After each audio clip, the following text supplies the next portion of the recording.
பார்த்து பொறுமையா கூட்டிக்கிட்டு வாடா. பொம்மி பார்த்து கொஞ்சம் அசையாம நட, இல்லைன்னா திட்டு எனக்கு தான் விழும். விழட்டும் விழட்டும், சும்மா என்ன திட்டுறீங்கல்ல.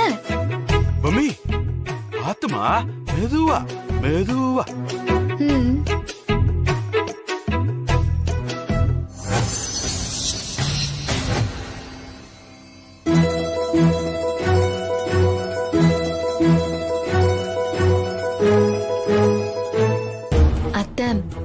என்னத்த இவங்க குடுக்கற பில்டப் எல்லாம் தாங்கவே முடியல. இதெல்லாம் பாக்கும்போது எனக்கே வாயை திறந்து சொல்லிடலாம் போல கடுப்பா இருக்கு. அமைதியாரு, கீழே பாரு தமன்னா. பாட்டி, என்னது வீட்டையே ரெண்டாக்கி வச்சிருக்கீங்க? அட, கர்ப்பிணி பொண்ணுங்களுக்கு குடிக்கிறதுக்குன்னே கஷாயம் ஒண்ணு இருக்கு. அந்த காலத்துல எல்லாம் இத குடிக்கும் போது நல்ல விதமா சுகப்பிரசவம் ஆயிடும். அதுவும் இல்லாம பிறக்க போற பிள்ளையும் ஆரோக்கியமா பிறக்கும்.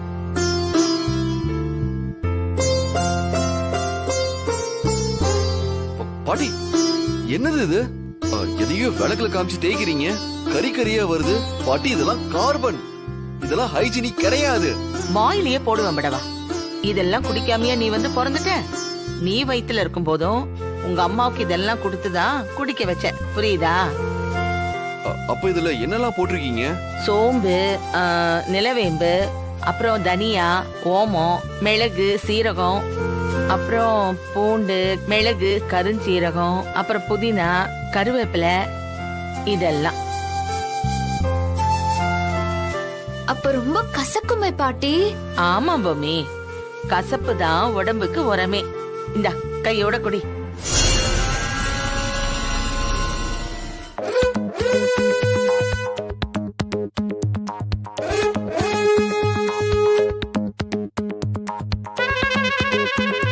பொம்மி, இந்த டக்குன்னு குடிமா.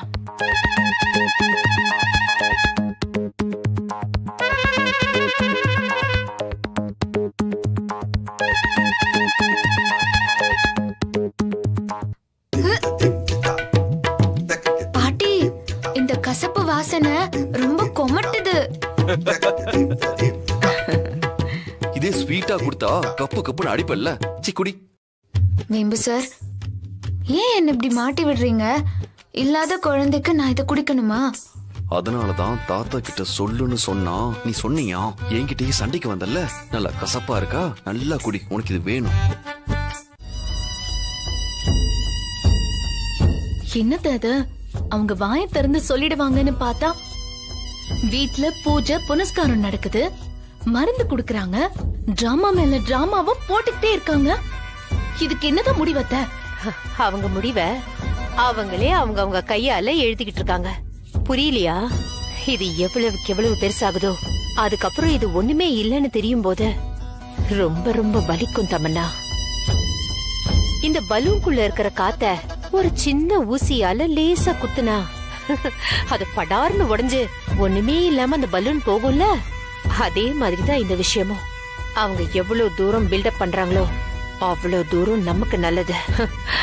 அப்போதான் அந்த பொம்மிக்கு இன்னும் கெட்ட பேரு வரும். ஏன் மறைச்சிங்க, எதுக்கு மறைச்சிங்கன்னு கேட்டு இவங்க கேள்வி கேட்டா அவங்களுக்கு சொல்றதுக்கு எதுவுமே இருக்காது. ஓ, இதுல இப்படி ஒரு கணக்கு இருக்கா? என் கணக்கு எப்பவுமே சரியான கணக்காதான் இருக்கும்.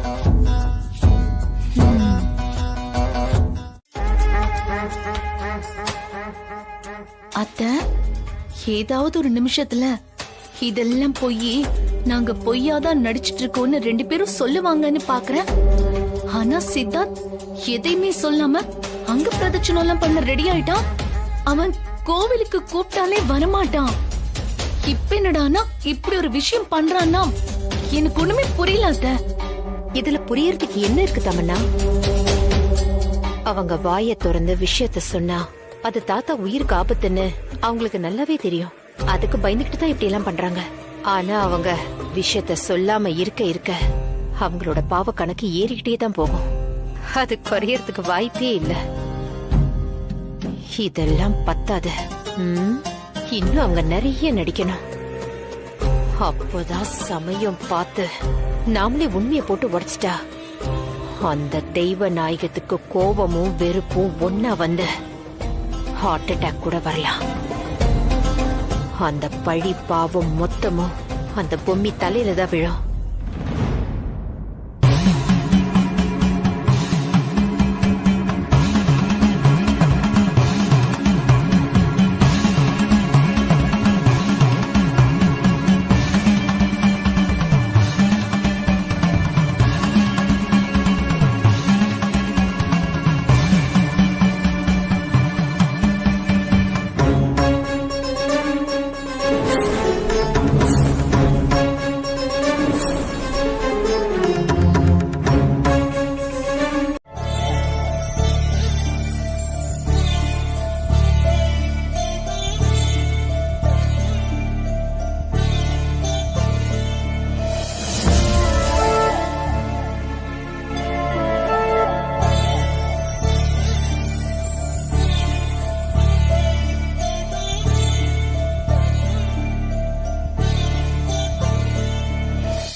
தெரிஞ்சோ தெரியாமலோ நான் கர்ப்பம்னு வீட்ல இருக்கிற எல்லாரும் நம்பிட்டு இருக்காங்க.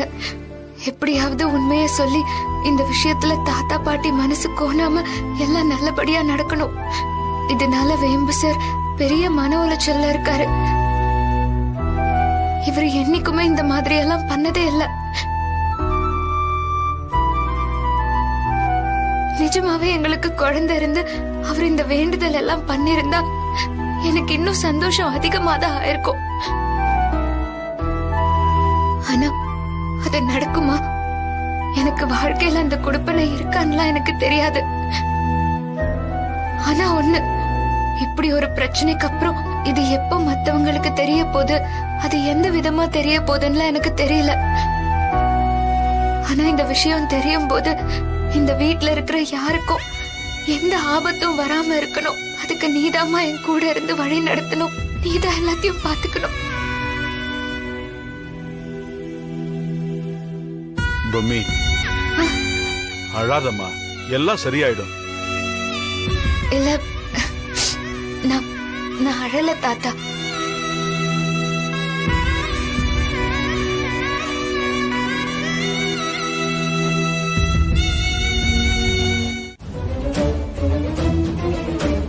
பொம்மி பண்ணுவாளா என்ன? இப்பதான் அவ பொரியல சிக்கின எலி மாதிரி நம்ம கிட்ட வசமா சிக்கிருக்கால, அது ஒண்ணு போதும். அவளை வச்சே இந்த வேலையை நான் எப்படி முடிக்கிறேன் நீயே பாரு.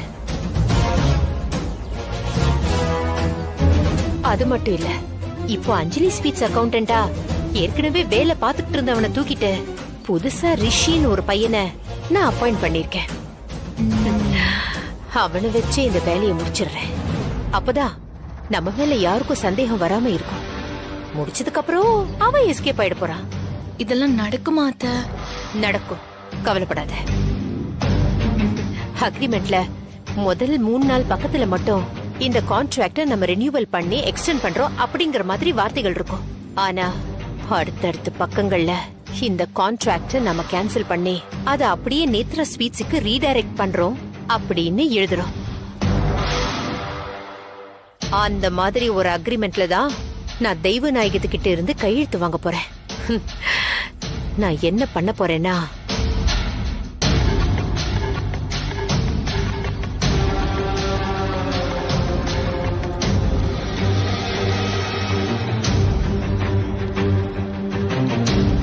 இது எல்லாத்தையும் பண்ணி முடிச்சிட்டு அதுக்கப்புறம் எல்லா பழியும் தூக்கி ரிஷி மேல போட்டுருவோம். அவன் தான் நேத்ரா ஸ்வீட்ஸ் காரங்க கிட்ட பணத்தை வாங்கிக்கிட்டு நம்மள நம்ப வச்சு கழுத்து அறுத்துட்டான் அப்படின்னு சொல்லிடலாம். எப்படி? தெய்வ நாயகத்துக்கிட்ட சைன் வாங்கினதுமே அக்ரிமெண்ட் எங்க கிட்ட ஒப்படைச்சிடுங்க, அப்புறம் பாத்துக்கலாம். இந்தாங்க. சரி, நாங்க கிளம்புறோம். சரிங்க, அப்ப நாங்க கிளம்புறோம். பை.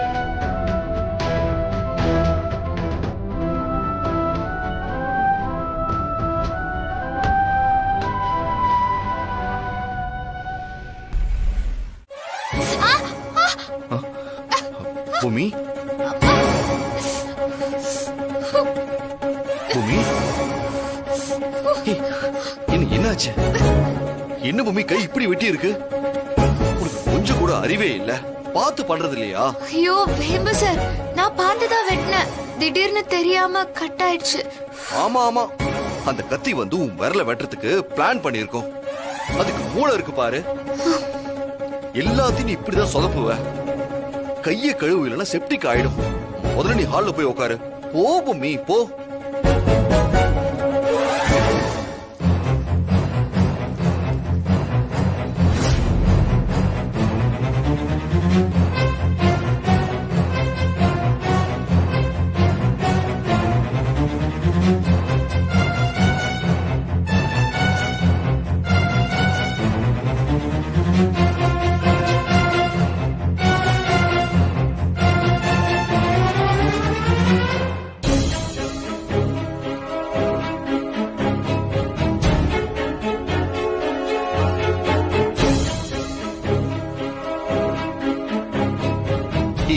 பார்த்து பண்றது இல்லையா? விரல்ல எப்படி வெட்டி இருக்குன்னு பாரு. ஐயோ பொம்மி, என்னம்மா இது? இப்பதான் பாலை பொங்கி வழிய விட்ட, இப்ப என்னடா கைய வெட்டிக்கிட்டு நிக்கிற? கவனமா இருக்க வேணாமாமா? இத பாரு, இனிமே நீ அடுப்படி பக்கமே போகாத, புரிஞ்சுதா? என்னாச்சு பூமி? ஏதாவது பிரச்சனையா? ஆஹா, அதெல்லாம் இல்லவே.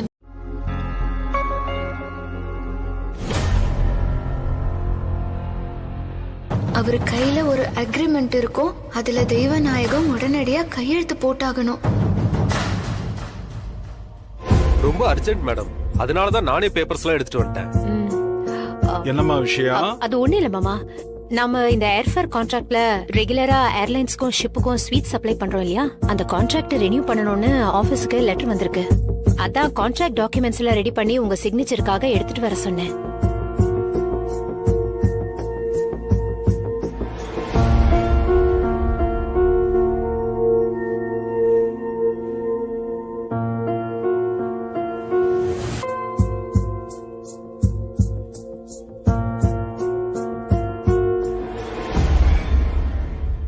இது போட்டது போன மார்ச்ல, இன்னும் வருஷமே பிறக்கலையே.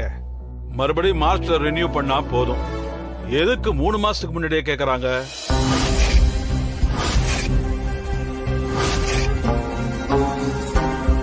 சாரி சார், அவங்க கம்பெனில போர்ட் ஆஃப் டைரக்டர்ஸ் சேஞ்ச் ஆயிட்டாங்க போல இருக்கு. அதனால சேம் டீல், ஆனா கான்ட்ராக்ட புதுசா போட சொல்லிருக்காங்க சார். அதுவும் இல்லாம இன்னைக்கு அவங்களுக்கு போர்டு மீட்டிங்கா, அதனால உடனடியா அடுத்த பிளைட்லயே இத மும்பைக்கு கொடுத்து விட சொல்லிருக்காங்க. மும்பை பிளைட்ல போற ஒருத்தர்கிட்ட நான் பேசி வச்சிருக்கேன். இப்ப சைன் பண்ணிட்டீங்கன்னா 2 o'clock பிளைட்ல அத நான் இமிடியேட்டா கொடுத்து அனுப்பிச்சிருவேன். அப்படியா? ஆமா சார்.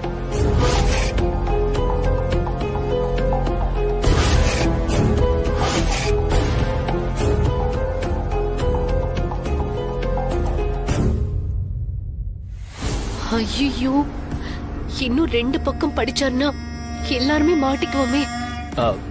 தாத்தா, அவர்தான் 2 o'clock ஃபிளைட்ல டாக்குமெண்ட்டை கொடுக்கணும்னு சொல்றாரு. நீங்க டக்குன்னு கையெழுத்து போட்டு கொடுத்துருங்களேன். டேய் மனோ, என்ன பேசுற? இது எவ்வளவு முக்கியமான கான்ட்ராக்ட் தெரியுமா? இந்த நேரத்துல எப்படி அவசரப்பட முடியும்?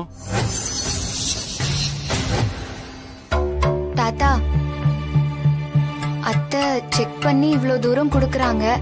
பொறுப்பெல்லாம் அவங்க கிட்ட கொடுத்ததுக்கு அப்புறம் ஏன் தாத்தா பக்கம் பக்கமா படிச்சு கஷ்டப்படுறீங்க? கையெழுத்து போடுங்க தாத்தா. சரி, உம்மி சொல்லிட்டா. அப்பீல் எதுக்கு? கையெழுத்து போட்டா போச்சு. பேனா கொடுங்க.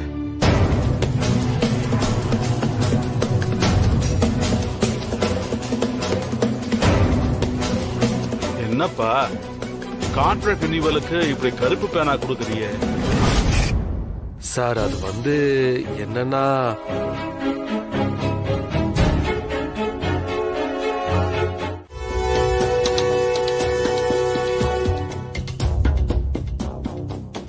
அத்தை, சூப்பர் அத்தை, கலக்கிட்டீங்க, சாதிச்சிட்டீங்க. அம்மா, தாத்தா படிச்சு பார்க்க ஆரம்பிச்சதும் எங்களுக்கு உயிர் போய் உயிர் வந்ததுமா. ஆமா மனோ, நானும் ஒரு நிமிஷம் என்னடா இது நமக்கு வந்து சோதனை நினைச்சு உள்ளுக்குள்ள நொந்துகிட்டு தான் இருந்தேன். பொம்மி வந்து கையெழுத்து போடுங்க தாத்தான்னு சொன்னதும் ஒரு வகையில நல்லதுதான். ஆனா அதுல எனக்கு இருந்த ஒரே ஒரு எரிச்சல், நம்ம அவ்வளோ சொல்லியும் கேட்காத தாத்தா பொம்மி சொன்ன ஒரே வார்த்தையில கையெழுத்து போட்டு தொலைச்சிட்டாரு. அத நினைச்சாலே கடுப்பா இருக்காத்த. ஏன் தமன்னா இவ்வளவு சலிச்சுக்கிற? பொம்மியோட பயம்தான் நம்மளோட முதல் ஆயுதம். அவளோட இந்த கர்ப்ப நாடக விஷயத்த வெளியே சொல்லிடுவோம் நினைச்சு பயந்துட்டு இருக்கால, அந்த பயத்தை வச்சுதான் நமக்கு என்னெல்லாம் தேவையோ அது அத்தனையும் நம்ம சாதிச்சுக்கணும். அதுக்காக நம்ம இன்னும் எத்தனை நாளைக்கு இந்த விஷயத்த வெளியே சொல்லாம இருக்கிறது? சொன்னாதானே அவங்க மாட்டுவாங்க, அப்பதானே இந்த வீட்டை விட்டு அவங்க வெளியே போவாங்க. இங்க பாரு, நமக்கு எப்போ தேவையோ அப்போ இந்த நாடகத்தை எப்படி முடிக்கணுமோ அப்படி முடிக்கலாம். அதுக்கான பக்காவான பிளான நான் எப்பவோ போட்டு வச்சிட்டேன், கவலையே படாதீங்க.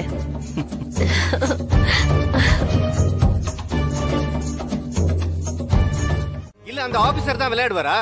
காலங்காத்தால போன் பண்ணி சொல்றாரு இந்த ஆர்டரை வாங்குறதுக்கு எப்படி தலைகீழ தண்ணி குடிச்சாங்கிறதே தெரியும்ல உங்களுக்கு?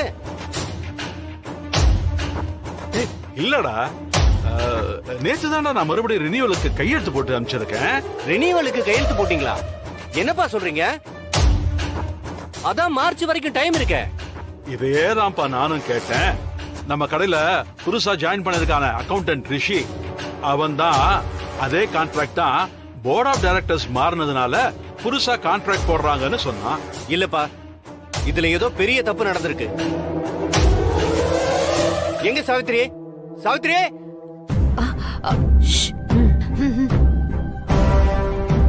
சாவித்ரி, என்னங்க, என்னாச்சு? இங்க பெரிய டென்ஷன்மா. நான் சொன்னதை கேட்டியா இல்லையா நீ? கேட்டுக்கிட்டு தாங்க இருந்தேன். என்னங்க, என்ன இப்படி ஆயிடுச்சு? நேத்து மாமா கூட அத ஃபுல்லா படிச்சு பாக்குறேன்னு சொன்னாரு. ஆனா என்ன ஆனா? இல்ல, பொம்மிதான். பொம்மியா? அவன் என்ன பண்ணா? பொம்மிதான் மாமாவை கையெழுத்து போட சொன்னா. அதனால மாமாவும் உடனே படிச்சு பார்க்காம கையெழுத்து போட்டுட்டாரு.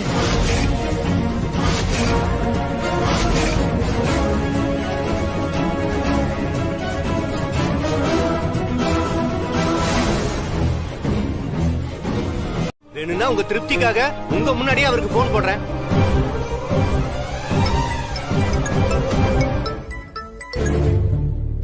சொல்லுங்க மிஸ்டர் பத்மநாபன்.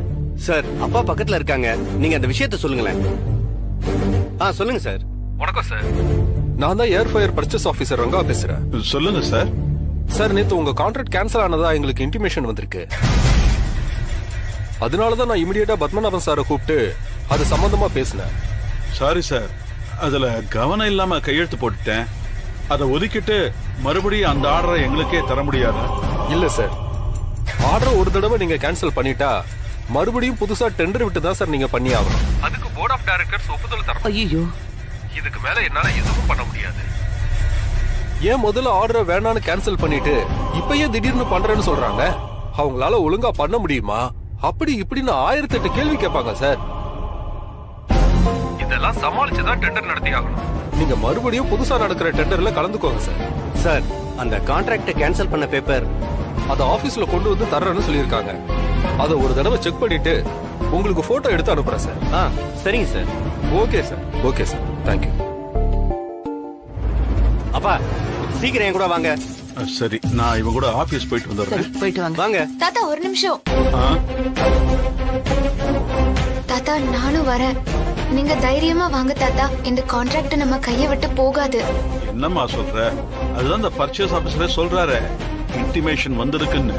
இல்ல தாத்தா, நான் அடிச்சு சொல்றேன். அந்த பிள்ளையாரப்ப நம்மள கண்டிப்பா கைவிட மாட்டாரு. அப்பா, இவ உளறெல்லாம் கேட்கறதுக்கு நமக்கு நேரம் இல்லப்பா. நீங்க கிளம்புங்கப்பா.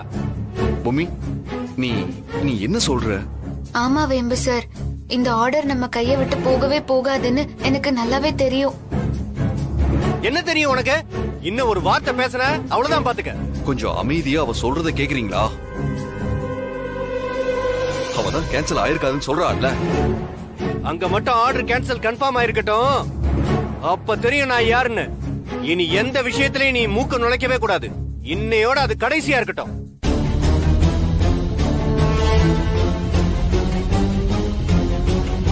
பொம்மி, வா நாமளும் போலாம்.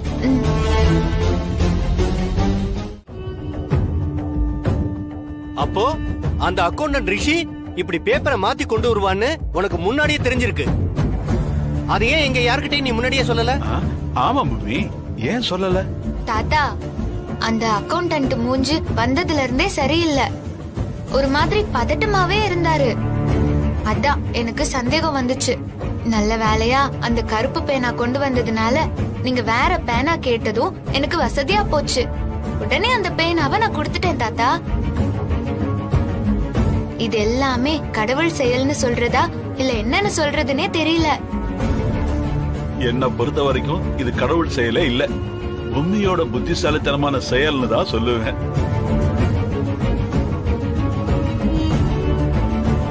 மம்மி கலக்கிட்டமா சூப், கை கொடு கை கொடு. இத வீட்லயே சொல்லிருக்கலாம்ல, நம்மள எப்படி அலைய வச்சுட்டா பாருங்க.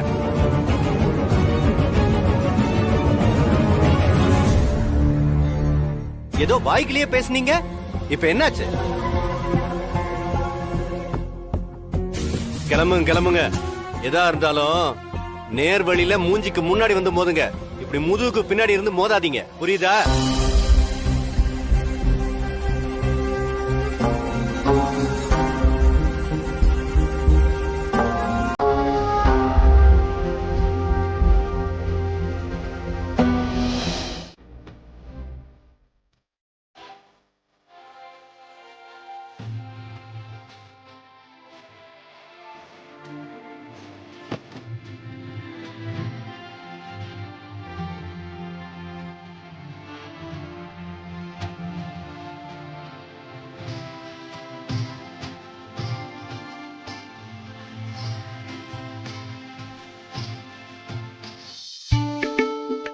என்ன வேம்பு சார் அப்படி பாக்குறீங்க? இல்ல பூமி, இன்னைக்கு நடந்த விஷயங்களை நான் கொஞ்சம் யோசிச்சு பார்த்தேன். வீட்ல நானே உன்கிட்ட ஏன் இப்படி பண்ணேன்னு கேள்வி கேட்டேன். ஆனா நீ உறுதியா கான்ட்ராக்ட் நம்ம கையை விட்டு போகாதுன்னு சொன்ன. ஆனா நீ பெருசா எதுவும் படிக்கல, நிர்வாகம் பண்ற அனுபவமும் உன்கிட்ட இல்ல. ஆனா எவ்வளவு அழகா இந்த பிரச்சனையை டீல் பண்ணிருக்க பூமி. உண்மையிலேயே பெரிய விஷயம். போதும் வேம்பு சார், என்ன ரொம்ப புகழாதீங்க. நான் என்ன அப்படி பண்ணிட்டேன்? தன்னடக்கமா? நடத்து நடத்து. பாத்தீங்களா, கிண்டல் பண்றீங்க. அப்ப முன்னாடி சொன்னதெல்லாம் போய் தானே? சொன்ன ஒரு பொய்க்கே கஷ்டப்பட்டுட்டு இருக்கோம். இனிமேல் நம்ம வாழ்க்கையில பொய்யே இருக்க கூடாது பூமி. ஆமா வேம்பு சார், இனிமே வாழ்க்கையில பொய்யே இருக்க கூடாது. சரி, அந்த இன்விசிபிள் பென் வச்சிருந்தல்ல, என்னது? அதான் பூமி, எழுதுனா எழுத்து மறையிற மாதிரியான பெண்ணு. அது எப்படி உனக்கு கிடைச்சது? அது கோயிலுக்கு போயிட்டு வர வழியில அது வித்துட்டு இருந்துச்சு. அத பார்த்து வாங்கிட்டு வந்த வேம்பு சார். வாங்குன சரி, அத வச்சு நீ என்ன பண்ணுவ? அது எதுக்கு உங்களுக்கு? நீங்க பேசாம போங்க. இப்ப நீ சொல்ல போறியா இல்லையா? சொல்லு வேம்பு சார், நான் உங்ககிட்ட ஏதேதோ நிறைய விஷயங்கள் பேசணும்னு நினைச்சேன். ஆனா உங்களை நேர்ல பாக்கும்போது தொண்டை தண்ணி வத்தி போய் வெறும் காத்துதான் வரும்.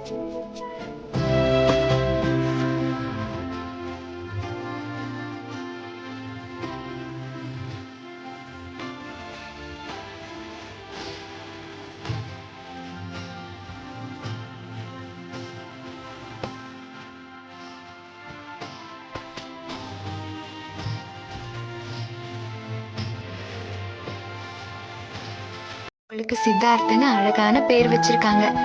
எல்லாரும் அந்த பேரையே மறந்துட்டாங்க. எனக்கு என்னவோ நான் உங்களை இப்படி ஒரு பேர் வச்சதுனால உங்களை பார்க்கும்போது என்னோட குட்டி குழந்தை மாதிரியே இருக்கு.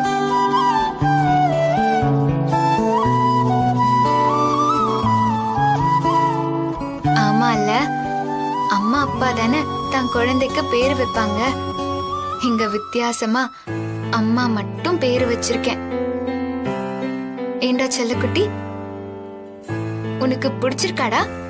சொல்லுடா.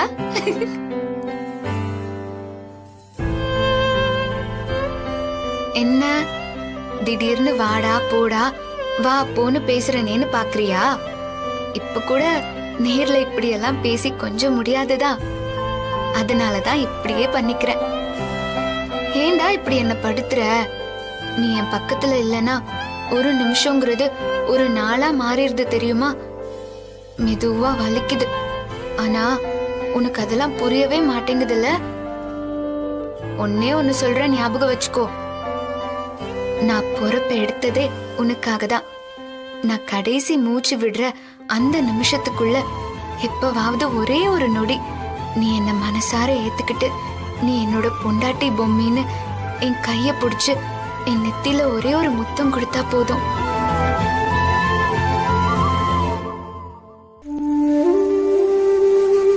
நான் சந்தோஷமா கண் மூடிடுவேன்.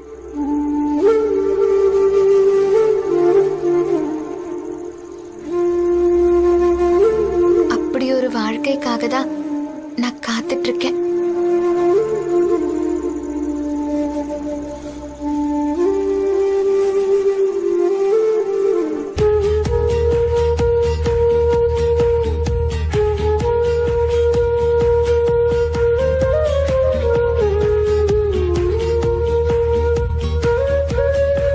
இதுதான் நிஜம். நான் எவ்வளோ சொல்ல நினைச்சாலும் எப்பவுமே அது முடியாது. இப்படி மறையிற பேனாவால எழுதி பார்த்துக்கிட்டாதான் உண்டு.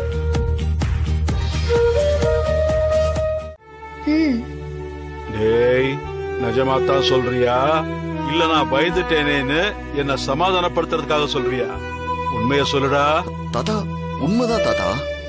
இங்க பாருடா, இந்த மாதிரி விஷயத்துல நீங்க சொல்ற பொய் என்னால தாங்கிக்க முடியாதுடா.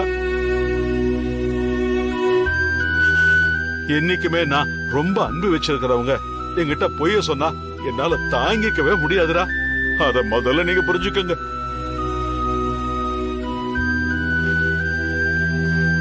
நீங்க 2 பேரும் எக்காரணத்தை கொண்டும் எந்த விஷயத்துக்கும் என்கிட்ட பொய்ய சொல்ல மாட்டேன்னு எனக்கு சத்தியம் பண்ணி கொடுங்க.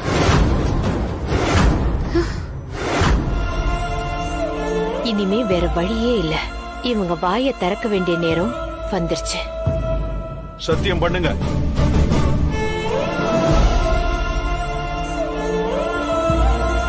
இல்ல பூமி, இத தள்ளி போட பிரச்சனை இன்னும் பெருசுதான் ஆகும். வந்ததுமே தாத்தா கிட்ட காது வச்ச மாதிரி பூஜையெல்லாம் கேன்சல் பண்ணிருங்க. டாக்டர் ஒரு விஷயம் சொல்லிருக்காங்க, அத பத்தி சொல்லணும்னு சொல்லி நடந்ததெல்லாம் சொல்ல வேண்டியதானே?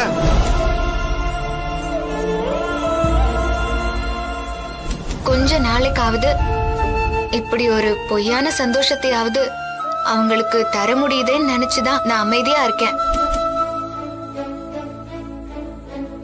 இல்ல ஆஸ்பத்திரி இல்ல, ஆஸ்பத்திரிக்கு பக்கத்துல ஒரு பார்க் இருக்கும்ல, அங்க போயிட்டு வாக்கிங் போயிட்டு வரோம். ஆமா.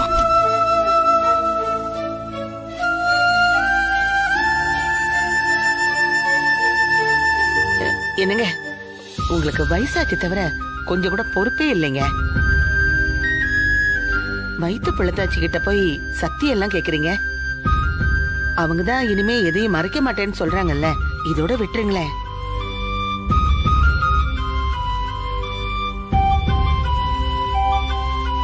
சரி, எனக்கு புரியுது. ஆனா ஒண்ணு சித்தார்த், இனிமே நீ எங்க போனாலும் பொம்மி கைய விடவே கூடாது. சரி. அவ இப்ப ரெட்ட உசுருக்காரி. இப்ப அவளை நீ கண்ணுக்குள்ள வச்சு பாத்துக்கணும், சரியா? அத்தை, சத்தியம் பண்ண முடியாம மாட்டிக்குவாங்கன்னு பார்த்தா தாத்தா கடைசியில இப்படி கவுத்துட்டாரே. விடு விடு, இதுவும் நல்லதுக்குதான்.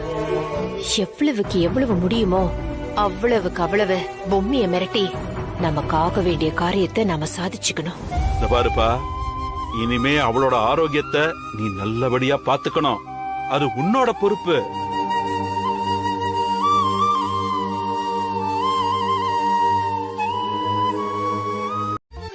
பொம்மிக்கு காஃபி, சித்தார்த்துக்கு கிரீன் டீ ரெடி. என்ன தாத்தா இது? அதுவும் நடுராத்திரியில? நடுராத்திரியா? யார் சொன்னது? மணி 4 ஆகுது. அதுக்கு என்ன தாத்தா இப்ப? அட என்னடா நீ, எதை செஞ்சாலும் அத பிரம்ம முகூர்த்த நேரத்துல செஞ்சா அது செழிக்கும், தழைக்கும். அந்த காலத்து ஆளுங்களுக்குலாம் இது நல்லாவே தெரியும். ஆனா நீ என்னடா போர்வையை இழுத்து போத்திக்கிட்டு தூங்கிக்கிட்டு இருக்க. அதுவும் மார்கழி மாசத்துல எதுக்காக தெருவுல பஜனை பாடிக்கிட்டு போறாங்கன்னு தெரியுமா? வெளிக்காத்துல ஓசோன் அதிகமா இருக்கும், அதுக்கு தான் இப்படி பஜனை பாடிக்கிட்டே போவாங்க. அதனால உடனே பொம்மிய கூட்டிக்கிட்டு வாக்கிங் போ. தாத்தா, பொம்மிக்கு ரொம்ப குளிரும். அதெல்லாம் ஒண்ணும் குளிராது. தாத்தா இவ்ளோ தூரம் சொல்றாருல்ல, வாங்க வேம்பு சார் போலாம். சரி தாத்தா, நான் உடனே கிளம்பி கீழே வரேன். நான் வாசல்ல வெயிட் பண்ணிக்கிட்டே இருப்பேன். உங்களை அனுப்பிட்டு தான் நான் மறுபடியும் போய் தூங்கணும். சரியா? சரிங்க தாத்தா.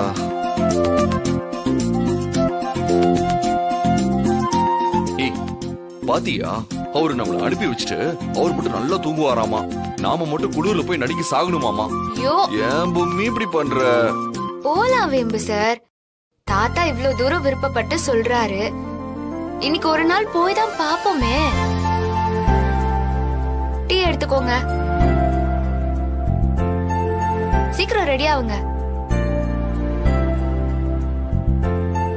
ஆஹா, இவர் என்ன கேட்க போறாருன்னு தெரியலையே. கங்க்ராச்சுலேஷன்ஸ். அப்புறம் விஷயம் எல்லாம் கேள்விப்பட்டோம். எப்பவுமே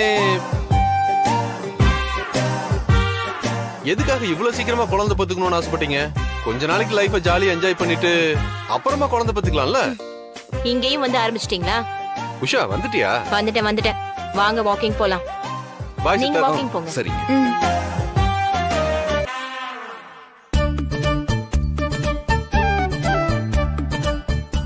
பொம்மி, இதுக்கு மேல என்னால எங்கேயும் வர முடியாது. நான் இங்கேயே உட்காந்துக்கிறேன்.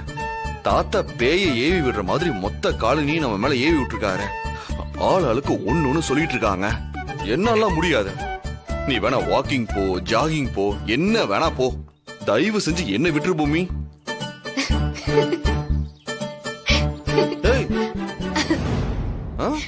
நான் அவஸ்தைப்படுறது உனக்கு காமெடியா இருக்கா? இல்ல வேம்பு சார், எல்லாரும் நம்ம மேல இருக்கிற ஒரு அக்கறையிலயும் அன்புலயும் தானே இப்படி எல்லாம் சொல்றாங்க. அதுக்கு முதல்ல வயித்துல குழந்தை இருக்கணும்ல. இல்லாத குழந்தைக்கு இவ்வளவு அட்வைஸ் கேட்டு கேட்டு என்னால முடியல பூமி. இன்னும் கொஞ்ச நேரம் உங்க அட்வைஸ் எல்லாம் கேட்டேன், என் காதுல அப்படியே ரத்தம் வந்துரும்.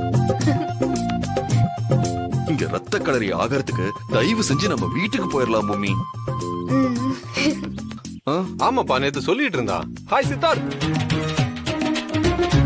பூமி வந்துரு, வா. இப்ப நம்ம என்ன கேட்டோம்? இப்படி அலறி அடிச்சு ஓடுறான்.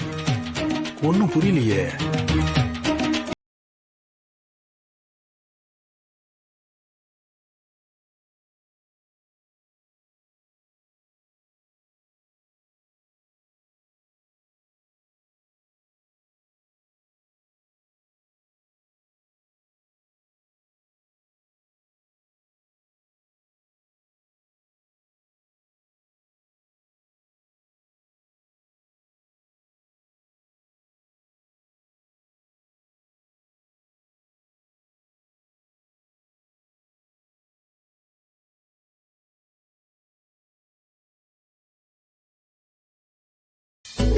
டைரி உங்க கைக்கு கிடைச்சிட்டா போதுமா? படிக்க முடியாதே. ஏன் எனக்கு என்ன படிக்க தெரியாது நினைச்சிட்டு இருக்கியா? இரு.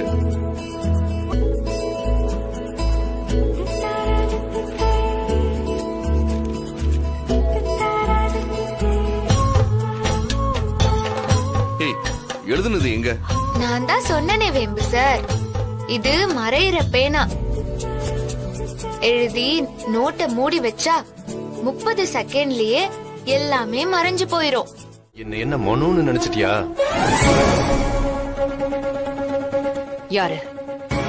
யார் பேசுறது?